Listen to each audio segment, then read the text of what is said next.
Hello दोस्तों। आज मैं आपके छंदों के क्लास, कौन सा क्लास है आपका ये? छंद।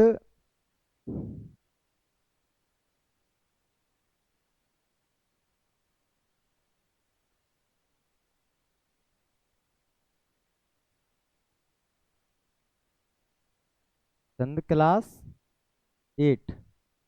मैं आपको छंदों की ओटियों के बारे में बता रहा हूँ। छंदों में जो ऑब्जेक्टिव प्रश्न आते हैं वो यहीं से बनेंगे, तो आप बड़े ध्यान से देखें इसे। इसके पहले वीडियो में हमने आपको कवित छंद पढ़ाया था और पहले में सवैया सोरठा दुआ छंद के बारे में आपको जानकारी दी थी। ये अब छंदों का आपकी ओटियां हैं, तो प्रश्न नंबर 1 से आप ओटियों को देखेंगे। हमारे निर्मल ज्योति क्लासेस धर्म सिंह सर के द्वारा जो यूट्यूब चैनल चलाया जा रहा है, उसे आप बड़े ध्यान से देखें, सभी शेयर करें और इसे लाइक करें। तो पहला प्रश्न है, छंद शास्त्र के प्रणेता कौन है? छंद शास्त्र के प्रणेता आचार्य पिंगल हैं, क्योंकि आचार्य पिंगल ने ही छंद के जनक कहे जाते हैं, क्योंकि आचार्य पिंगल ऋषि थे। इन्होंने अपने छंद शास्त्र में छंदों को लिखा था, इसलिए इनका छंद शास्त्र के प्रणेता आचार्य पिंगल को ही माना जाता है। अब प्रश्न है, छंद का दूसरा नाम क्या है?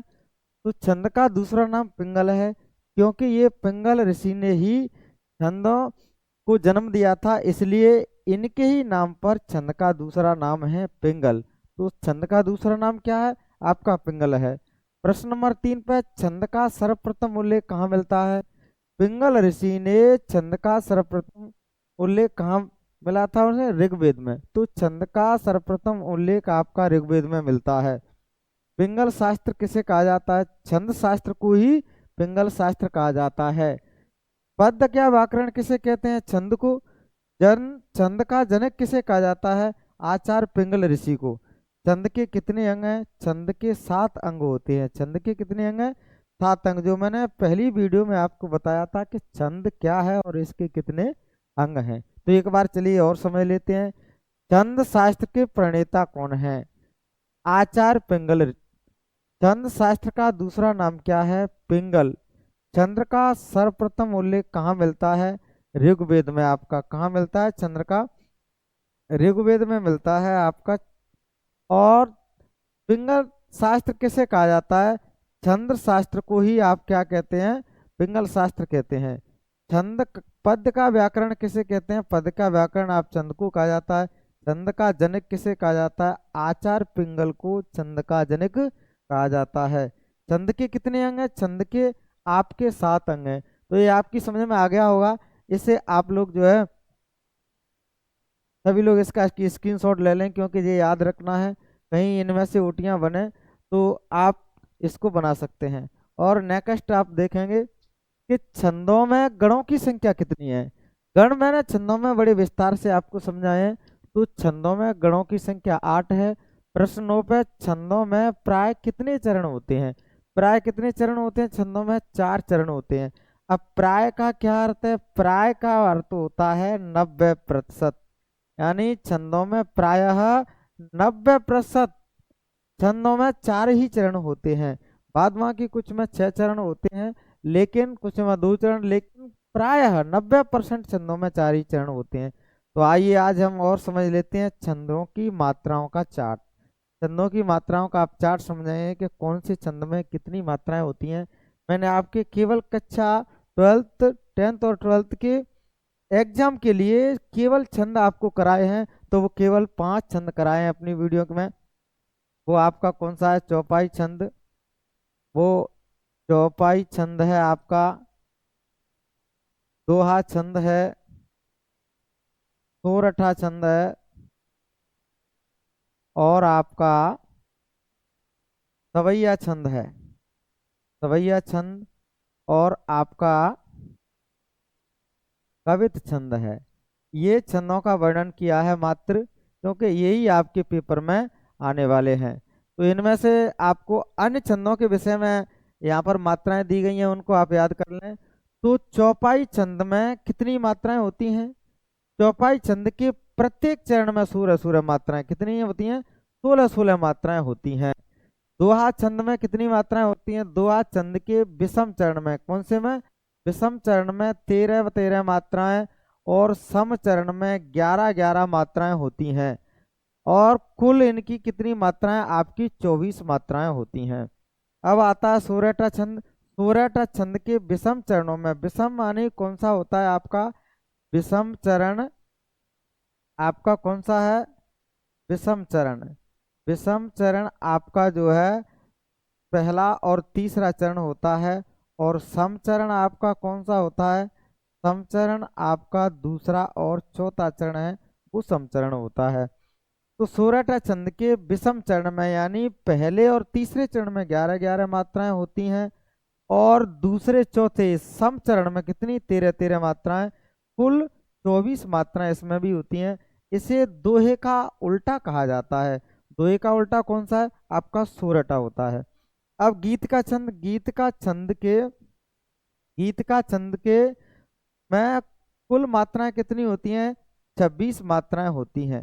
कितनी होती हैं? 26। 14 और 12 के विराम से, 14 मात्राओं पर विराम होता है, फिर 12 मात्राएं होती हैं। इस प्रकार से कुल 26 मात्राएं होती हैं। हर गीत का छंद में कुल 28 मात्राएं होती हैं। ये 16 और 12 के विराम से होती हैं। 16 मात्राओं पर विराम होता है, फिर बाद में 12 मात्राएं होती हैं। इस प्रकार से गीत का छंद में कितनी है? 26 मात्राएं। हर गीत का छंद में कितनी है? कुल 28 मात्राएं। सोरठा छंद के विषम चरणों में 11 सम चरणों में 13 मात्राएं होती हैं।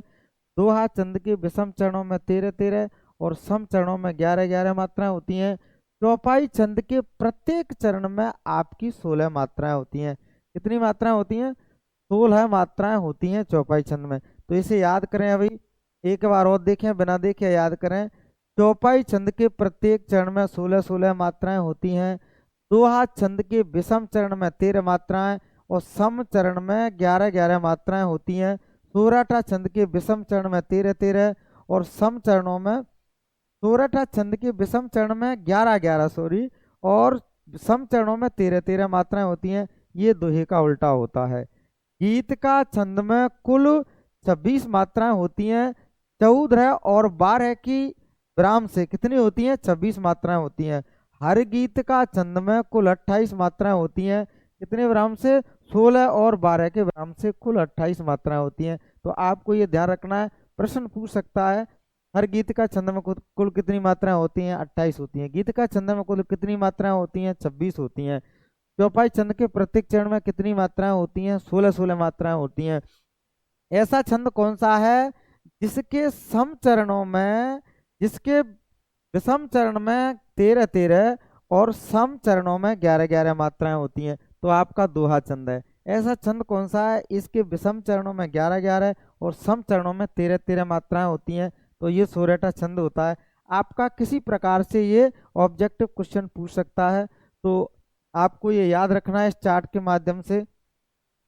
चलिए आगे लेते हैं अपन। छंद का नाम अब नंबर 6 पे आता है आपका रोला छंद।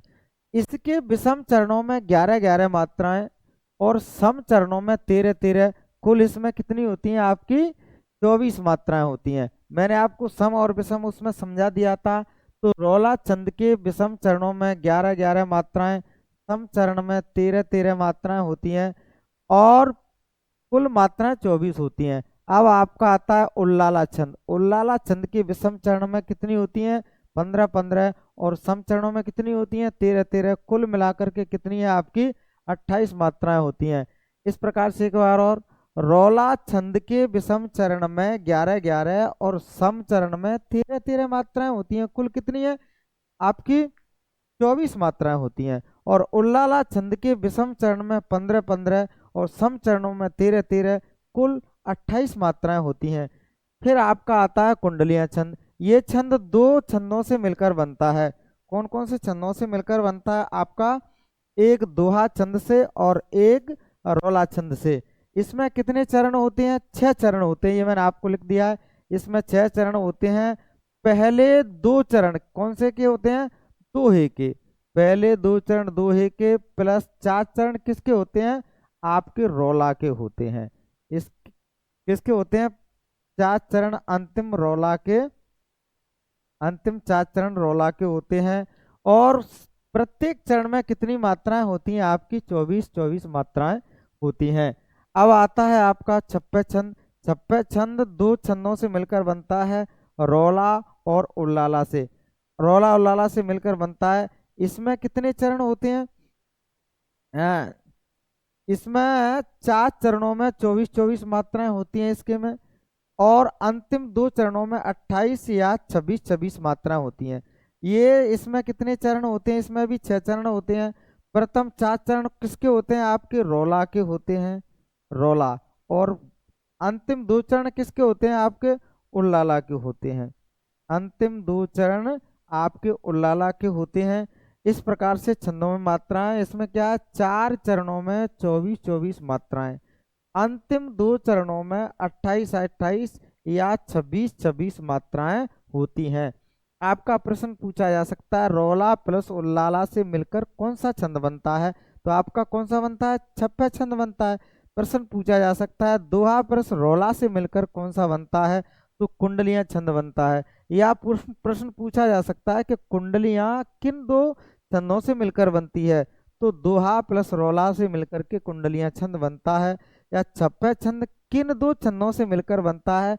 रोला प्लस उल्लाला 2 छंदों से मिलकर के आपका छप्पे छंद बनता है। तो इस चार्ट के माध्यम से आप लोगों को ये मात्राओं का क्रम है वो याद रखना है।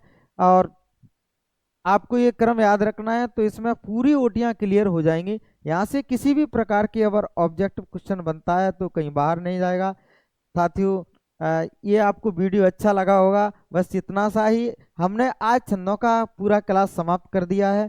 छंद हमारे समाप्त हो गए हैं। एग्जाम के लिए इतना सा तैयारी करेंगे और वीडियो को देखते रहेंगे, लाइक शेयर करेंगे। आपको आगे वीडियो मिलते रहेंगे और आगे वीडियो में हम आपको काव्य से शुरू करेंगे, काव्य को समझाएंगे। और तब तक के लिए धन्यवाद। Thank you very much.